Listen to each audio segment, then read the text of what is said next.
Question 1. A medical assistant is performing an EKG on a patient and observes an artifact that appears as inconsistent, erratic spikes on the tracing. The patient reports feeling anxious and slightly cold. Which of the following artifacts is most likely occurring? A. Somatic tremor. B. Wandering baseline. C. AC interference. D. Interrupted baseline. Answer: A. Somatic tremor. This question tests your ability to identify common EKG artifacts and their causes. The keywords inconsistent, erratic spikes, and the patient feeling anxious and slightly cold are crucial clues. Somatic tremor, also known as muscle artifact, occurs when the patient is moving, shivering, or tense, causing erratic spikes on the EKG tracing. Ensuring the patient is comfortable and still is essential for an accurate reading. Always make sure your patient is relaxed, warm, and calm before and during an EKG to minimize muscle tremors. Question 2. A patient with a history of syncope, fainting, is scheduled for a blood draw. Which of the following positions is most appropriate for the medical assistant to place the patient in for venipuncture? A. Sitting upright in a standard chair. B. Lying supine on an examination table. C. Sitting on the edge of the examination table. D. Standing at the phlebotomy station. Answer: B. Lying supine on an examination table. This question evaluates your understanding of patient safety, especially during procedures like venipuncture when there's a risk of fainting. The patient's history of syncope, fainting, is the most important clue. Placing the patient in a supine, lying flat on their back, position is the safest choice because it prevents injury if they do faint, and gravity helps maintain blood flow to the brain, reducing the likelihood of syncope. Prioritizing patient safety means always anticipating potential complications and taking preventative measures. Question 3. A medical assistant is preparing to administer an intradermal injection for a tuberculin skin test. Which of the following needle gauges and angles of insertion is appropriate for this procedure? A. 18 gauge, 45-degree angle. B. 21 gauge, 90-degree angle. C. 25 gauge, 15-degree angle. D. 27 gauge, 30-degree angle. Answer: C. 25 gauge, 15-degree angle. This question tests your knowledge of proper injection techniques for different routes, specifically for intradermal injections. The phrase intradermal injection for a tuberculin skin test tells you the specific type of injection needed. Intradermal injections require a small gauge needle, like 25 gauge or 27 gauge, and a very shallow angle, typically 10 to 15 degrees, to deposit the medication just under the epidermis, creating a small wheal. Remember, intradermal injections are unique for their shallow angle and small needle, designed to create a visible wheal. Question 4. A medical assistant is asked to obtain a patient's temperature. The patient has just consumed a hot beverage. Which of the following actions should the medical assistant take? A. Proceed with an oral temperature reading immediately. B. Use a temporal artery thermometer instead. C. Wait 15 to 30 minutes before taking an oral temperature. D. Take an axillary temperature immediately. Answer: C. Wait 15 to 30 minutes before taking an oral temperature. This question assesses your understanding of factors affecting vital sign accuracy, particularly oral temperature readings.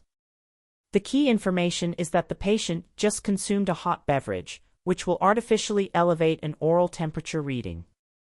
To ensure an accurate measurement, the medical assistant must wait 15 to 30 minutes, allowing the mouth temperature to return to its baseline. Remember that eating, drinking, or smoking can all temporarily alter oral temperature readings, so always ask patients about these activities beforehand. Question 5. During a routine physical examination, a medical assistant performs an audiometry test. The patient consistently fails to respond to sounds at specific frequencies. This finding suggests a need for further evaluation for which of the following conditions? A. Vertigo. B. Otitis media. C. Tinnitus. D. Hearing loss. Answer: D. Hearing loss. This question tests your understanding of the purpose and interpretation of an audiometry test. The keyword audiometry test immediately points to hearing evaluation, and the phrase consistently fails to respond to sounds at specific frequencies directly indicates an inability to perceive certain sounds. This pattern is a clear sign of potential hearing loss, which requires further assessment by a specialist. An audiometry test is designed to measure a person's ability to hear different sounds, so consistent non-response is a direct indicator of impaired hearing. Question 6. A medical assistant receives a frantic phone call from a patient reporting chest pain, shortness of breath, and left arm numbness. Which of the following is the most appropriate initial action? A. Advise the patient to take an aspirin and call back if symptoms worsen. B. Schedule an immediate appointment for the patient to see the provider. C. Instruct the patient to call emergency services, 911, immediately. D. Transfer the call to the provider's voicemail for review. Answer: C. Instruct the patient to call emergency services, 911, immediately. This question assesses your critical thinking in recognizing emergency symptoms and prioritizing patient safety. The patient's symptoms of chest pain, shortness of breath, and left arm numbness are classic signs of a potential myocardial infarction, heart attack, or other life-threatening cardiac event. In such an emergency, the medical assistant's immediate priority is to ensure the patient receives urgent medical attention by instructing them to call 911. Always recognize and act quickly on emergency symptoms, as time is critical for patient outcomes in cardiac events. Question 7. A medical assistant is sterilizing instruments using an autoclave. Which of the following indicators provides the most reliable confirmation that sterilization has been achieved? A. Sterilization indicator tape on the outside of the package. B. Chemical indicator strip placed inside the instrument package. C. Visual inspection of the instruments for cleanliness. D. Biological spore test results. Answer: D. Biological spore test results. This question focuses on the crucial aspect of infection control, specifically the reliability of sterilization methods. While indicator tape and chemical strips provide immediate visual confirmation of exposure to sterilization conditions, only a biological spore test directly confirms that all highly resistant microbial spores have been killed, which is the true measure of sterilization effectiveness. Biological indicators are the gold standard for validating sterilization processes because they contain live, resistant bacterial spores that are checked for viability after the cycle. Always remember that biological indicators offer the definitive proof that sterilization equipment is functioning correctly and truly eliminating pathogens. Question 8. A patient is prescribed a medication that needs to be taken sublingually. The medical assistant should instruct the patient to place the medication. A. Under the tongue. B. Between the cheek and gum. C. On top of the tongue and swallow.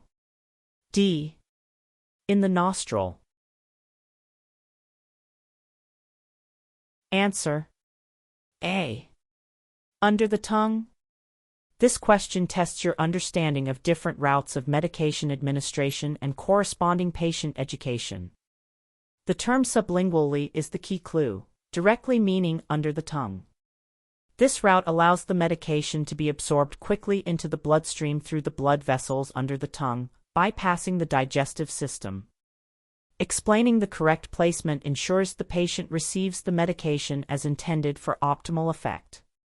Many medications, like nitroglycerin for chest pain, are designed for rapid absorption this way. Question 9. A medical assistant is educating a patient on how to collect a clean catch urine specimen. Which of the following instructions is most important to ensure an accurate specimen? A. Collect the first voided urine of the morning. B. Cleanse the perineal area from front to back before collecting. C. Fill the collection cup completely to the brim. D. Collect the entire urine stream without interruption. Answer: B. Cleanse the perineal area from front to back before collecting. This question addresses proper patient education for specimen collection, specifically for a clean catch urine specimen. The most important instruction for a clean catch specimen is to cleanse the perineal area from front to back and then collect a midstream sample. This technique helps reduce the number of microorganisms from the skin that could contaminate the urine sample, ensuring the test results accurately reflect the conditions within the urinary tract. Proper cleansing is critical to prevent false positive results due to external contamination. Question 10. A medical assistant is scheduling an MRI for a patient with a known history of claustrophobia. Which of the following actions is most appropriate to help alleviate the patient's anxiety? A. Advise the patient to reschedule if they feel too anxious on the day of the appointment. B. Suggest the patient take a prescribed sedative prior to the procedure, if ordered by the provider. C. Tell the patient the procedure is quick and they won't feel anything. D. Recommend the patient bring a family member into the MRI room for support. Answer: B. Suggest the patient take a prescribed sedative prior to the procedure, if ordered by the provider. This question tests your ability to provide compassionate and practical support for patients with specific anxieties, particularly for an MRI when claustrophobia is a factor. The key is the patient's known history of claustrophobia. While empathy is important, offering a prescribed sedative, if the provider has ordered one, is the most effective and proactive intervention to help the patient tolerate the procedure comfortably. You must always refer to the provider for medication orders. Empowering patients with a physician-approved option like a sedative can significantly reduce their distress and improve compliance with necessary medical imaging. Question 11. A medical assistant is performing a capillary puncture for a blood glucose test. After performing the puncture, what is the first drop of blood typically wiped away? A. To remove any superficial debris or alcohol residue. B. To allow the blood to flow more freely for the second drop. C. To ensure a larger sample volume for testing. D. To prevent discomfort to the patient during collection. Answer: A. To remove any superficial debris or alcohol residue. This question assesses your knowledge of proper technique for capillary blood collection. Wiping away the first drop of blood is a crucial step because it often contains tissue fluid, alcohol residue, or other contaminants that can dilute the sample and lead to inaccurate test results. The second drop, which is a purer blood sample, is then used for testing. This ensures the integrity and accuracy of the specimen collected. Always prioritize specimen integrity by removing the first drop to get a true blood sample. Question 12. A medical assistant is documenting in a patient's electronic health record, EHR. The patient reports feeling much better after starting a new medication. Where should this subjective statement be documented according to the SOAP note format? A. Objective, O. B. Assessment, A. C. Plan, P. D. Subjective, S. Answer, D. Subjective, S. This question tests your understanding of medical record documentation, specifically the SOAP note format. The keyword patient reports feeling much better indicates a subjective statement, which is a feeling or complaint expressed by the patient. In a SOAP note, all information reported by the patient, such as symptoms, feelings, or concerns, is documented under the subjective section. This structure helps organize patient information logically and clearly. Remember that anything the patient tells you directly about their feelings or symptoms goes into the subjective section. Question 13. A medical assistant needs to prepare a sterile field for a minor surgical procedure. After setting up the sterile drape, which of the following actions is considered a breach of sterility? A. Placing instruments on the sterile field without reaching across it. B. Turning away from the sterile field to retrieve additional supplies. C. Keeping all sterile items within a 1-inch border of the sterile field. D. Donning sterile gloves before touching sterile items. Answer, B. Turning away from the sterile field to retrieve additional supplies. This question focuses on maintaining a sterile field, a critical aspect of infection control in clinical procedures. The question asks for an action that is a breach of sterility. When you turn your back on a sterile field, even briefly, it's impossible to see if it has been contaminated by a non-sterile object, thus breaking the sterile technique. Maintaining a sterile field requires constant vigilance, and facing the field at all times is paramount to preventing contamination. Remember, if you can't see the sterile field, it's considered contaminated. Question 14. A medical assistant is calculating a patient's body mass index, BMI. The patient weighs 180 pounds and is 68 inches tall. Using the formula BMI equals weight in lbs/ height in inches, 2 x 703, what is the patient's BMI? A. 25 for kg/m superscript 2.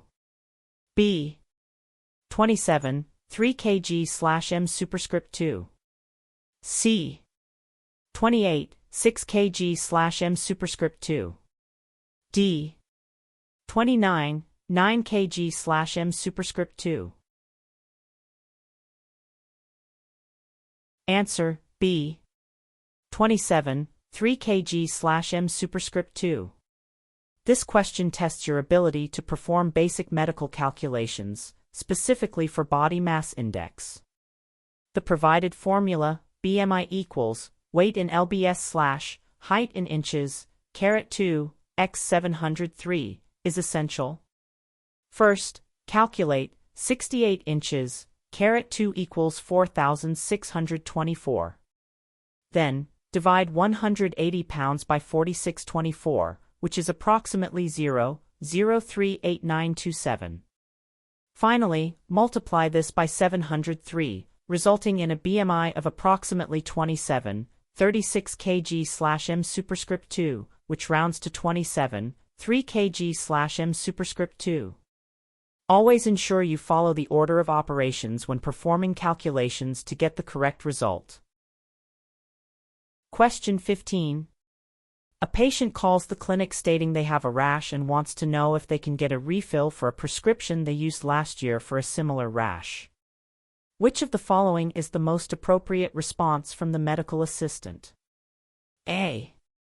I can go ahead and refill that for you, just pick it up tomorrow. B. You'll need to schedule an appointment with the provider to be re-evaluated. C. I can send the prescription to your pharmacy, but you need to call if it doesn't improve.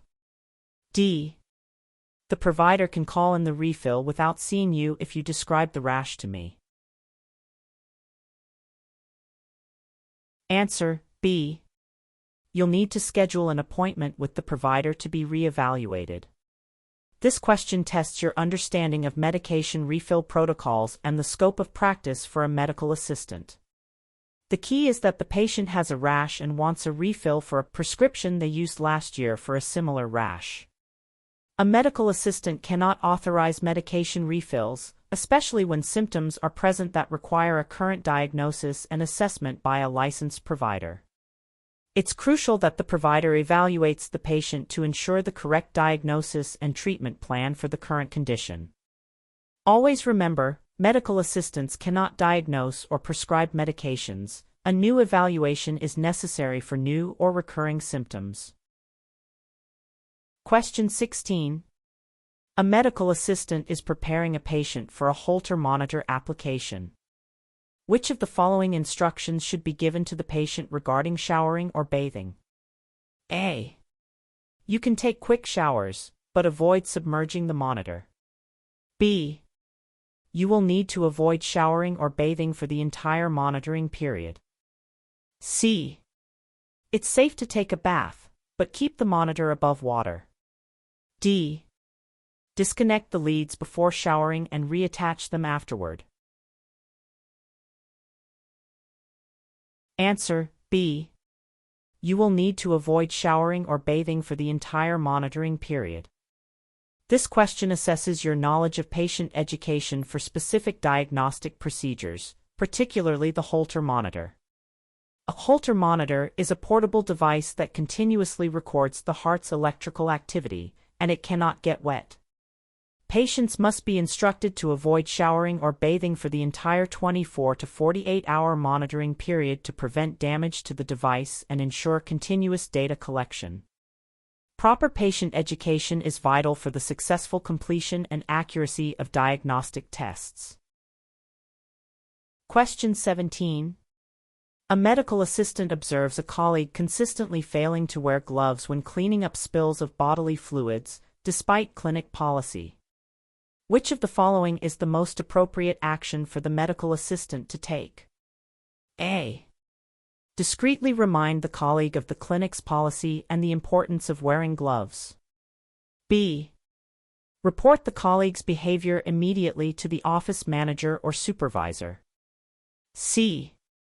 Ignore the behavior, as it is not directly affecting patient care in that moment. D. Offer to clean up the spills for the colleague to ensure proper procedure is followed. Answer B. Report the colleague's behavior immediately to the office manager or supervisor. This question tests your understanding of workplace safety, infection control, and professional responsibility. The colleague is consistently failing to wear gloves when cleaning up spills of bodily fluids, which is a direct violation of clinic policy and poses a significant risk of exposure to bloodborne pathogens for both staff and patients.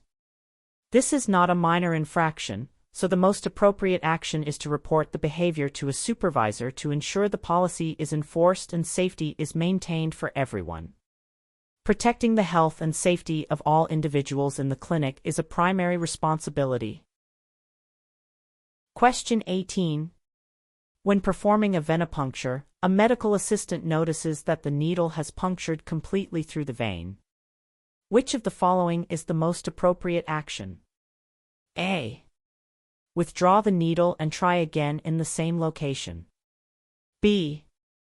Withdraw the needle completely, apply pressure, and attempt a new venipuncture in a different site. C. Pull the needle back slightly, rotate it, and push forward again. D. Remove the tourniquet, then withdraw the needle and reattempt. Answer B. Withdraw the needle completely, apply pressure, and attempt a new venipuncture in a different site. This question addresses troubleshooting complications during venipuncture.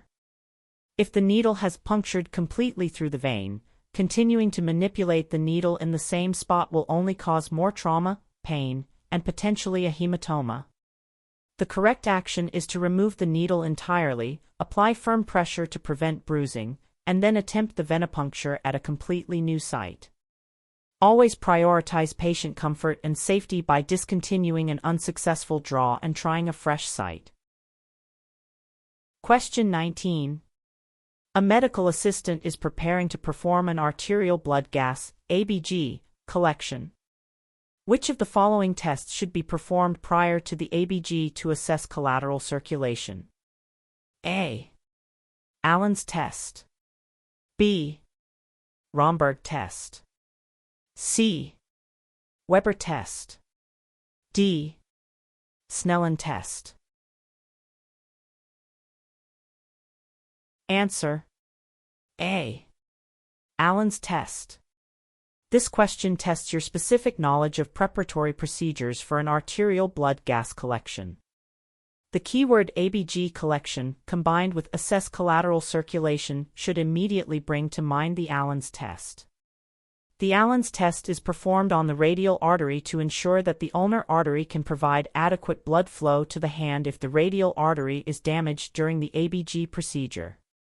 This is a critical safety measure to prevent potential ischemia to the hand. Always ensure sufficient blood supply before attempting an arterial puncture. Question 20. A medical assistant is preparing to irrigate a patient's ear. Which of the following solutions is generally used for ear irrigation to remove impacted cerumen? A. Isopropyl alcohol. B. Hydrogen peroxide, dilute D. C. Povidone iodine. D. Sterile water. Answer: B. Hydrogen peroxide, dilute D. This question assesses your practical knowledge of common clinical procedures, specifically ear irrigation. When performing ear irrigation to remove impacted cerumen, earwax, a diluted solution of hydrogen peroxide, or warm water, is commonly used. Hydrogen peroxide helps to soften and break down the cerumen, making it easier to flush out. Alcohol can dry out the ear canal, and iodine is generally not used for this purpose.